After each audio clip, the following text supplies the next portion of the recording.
Welcome back everyone. Chest day था आज। Start किया था वार्म अप से। शोल्डर में थोड़ी सी इंजरी हो रखी है। अच्छे से वार्म अप करने के लिए पेक फ्लाई यूज़ किया था। शायद 65 केजी आई और इसके 8 रैप आए थे। गोल तो 10 का था। पेक फ्लाई से वार्म अप करने का एक फ़ायदा यही है कि चेस्ट आपके अच्छे से वार्म अप भी हो जाते हैं और वो लोड लेने के लिए रेडी भी हो जाते हैं। Incline machine press total 4 working sets थे प्रेसिंग के। This is first working set. Weight increase किया था, देखते हैं इसमें कितने रेप्स आते हैं।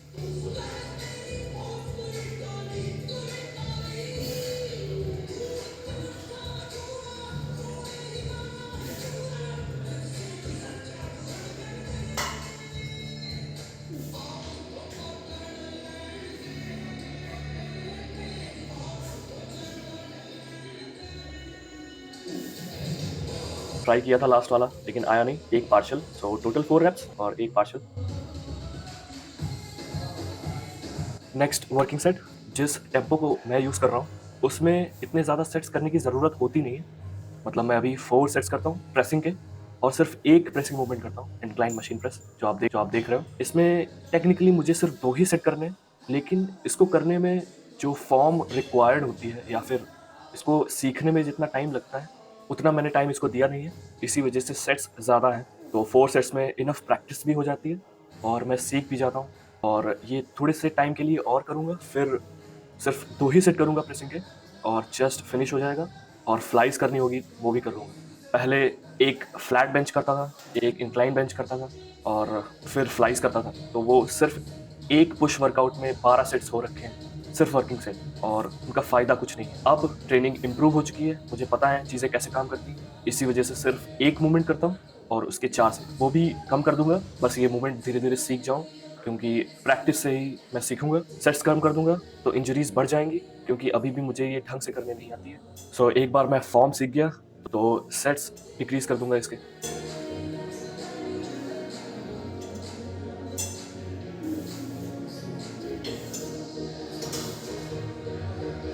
प्रेसिंग का लास्ट वर्किंग सेट।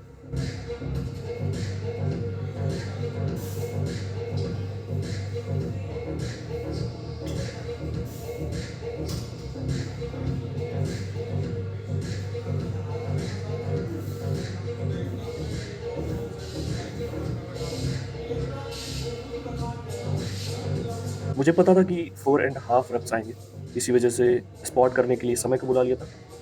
जैसे ही मेरे रेप्स कंप्लीट होते हैं, 4.5 पार्शल्स, समय सिर्फ ऊपर उठाएगा और मैं सिर्फ कंट्रोल करूंगा। तो इसमें सबसे ज़्यादा काम मैं ही कर रहा हूँ, निगेटिव कंट्रोल करने का। मैं ये कभी कभार करता हूँ, अगर मैं ये ज़्यादा करने लगूंगा तो अगले कुछ देर तक भी रिकवर नहीं कर पाऊंगा। चेस्ट की प्रेसिंग मूवमेंट सारी कंप्लीट हो चुकी थी और सिर्फ एक ही मूवमेंट करता हूँ। अब फ्लाइज की बारी है। इसमें total 2 working sets, weight 70 KG है। और मैं ये बताना चाहता हूँ कि जो वार्म अप करता हूँ फ्लाइज के साथ, जो आपने फर्स्ट क्लिप देखी थी, वो वर्किंग वेट से कम है। जैसे कि आप देख रहे हो ये 70 केजी है, वो 65 ही केजी था। अगर मैं 70 केजी से वहाँ पे करता तो चेस्ट को ज़्यादा फटीक कर लेता और मेरा पहला वर्किंग सेट इफेक्ट करता उससे। वो मैं नहीं चाहता। हमें इनफ वार्म अप चाहिए, लेकिन फटीक ज़्यादा हिट ना कर जाए, इसी वजह से वेट भी कम था उसमें। नहीं, पार्शल नहीं था। लास्ट सेट फ्लाइज का।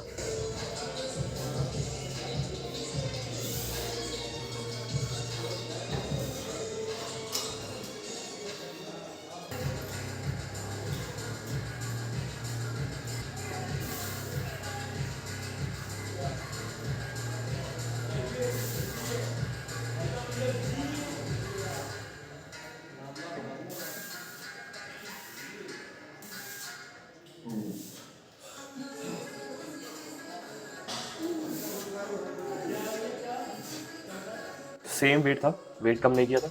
मैंने अपनी फॉर्म बहुत ही कंट्रोल में रखी है, इसी वजह से मुझे ज़्यादा रेप्स करने की ज़रूरत नहीं पड़ती। तो हैवी वेट कम रेप के लिए कर सकता हूँ और उसमें मसल ग्रोथ हो रही है, एटलीस्ट मेरी तो हो रही है। ज़्यादा रेप्स करने का कोई मतलब नहीं बनता है। जब मुझे 5 से 6 रेप में ही उतना रिजल्ट मिल रहा है तो ज़्यादा रेप्स करने का क्या फ़ायदा। यहाँ पर चेस्ट कंप्लीट होता है। ट्राइसेप अगला मसल ग्रुप है, उसको भी हिट करते हैं। बहुत ही simple movement, tricep push down. Total 6 नहीं, टोटल 5 वर्किंग सेट्स थे। मतलब आर्म्स मेरे लैगिंग बॉडी पार्ट है, तो इनको अच्छे से हिट करना ज़रूरी है मेरे लिए, और इनको अभी भी सीख रहा हूँ। तो एक आर्म डे है मेरे लिए हफ्ते में, शायद थर्सडे को होता है। हाँ, थर्सडे को मेरा आर्म डे होता है, जिसमें सिर्फ मैं आर्म्स लगाता हूँ। लेकिन क्योंकि आज पुश है चेस्ट, ट्राइसेप्स एंड शोल्डर्स। तो ट्राइसेप आज भी हिट करता हूँ। टोटल 5 वर्किंग सेट्स, ये पहला है। टोटल 14 रेप्स आए थे।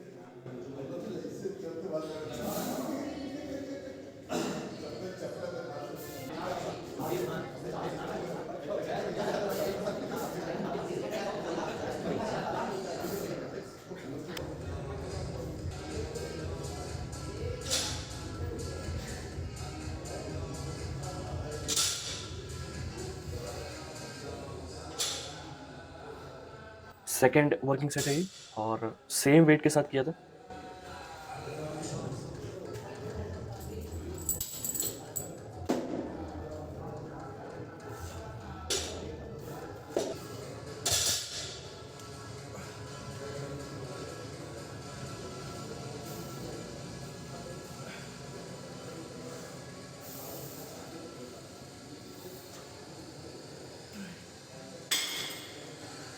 Triceps complete. अगली मसल ग्रुप शोल्डर्स। रिसेंटली मैं केबल्स पे शिफ्ट हुआ हूँ और केबल्स बहुत ही ज़्यादा अच्छी फील हो रही है। मसल पे ज़्यादा आता है और मुझे लगता है मैं यही करता रहूँगा। डंबल्स ठीक है, अच्छी बात है। मैं उसमें 15 केजी तक गया हूँ और मुझे वो बहुत पसंद थे, लेकिन मुझे फिर ट्रैप्स फील ज़्यादा आने लगा था और थोड़ी-सी इंजरीज़ होने लगी थी ट्रैप में। जब भी लैटरल रेज़ेस डंबल से करता था तो उसमें बॉडी इंग्लिश बहुत ही ज़्यादा होती थी। इसमें सारी चीज़ें कंट्रोल में रहती हैं।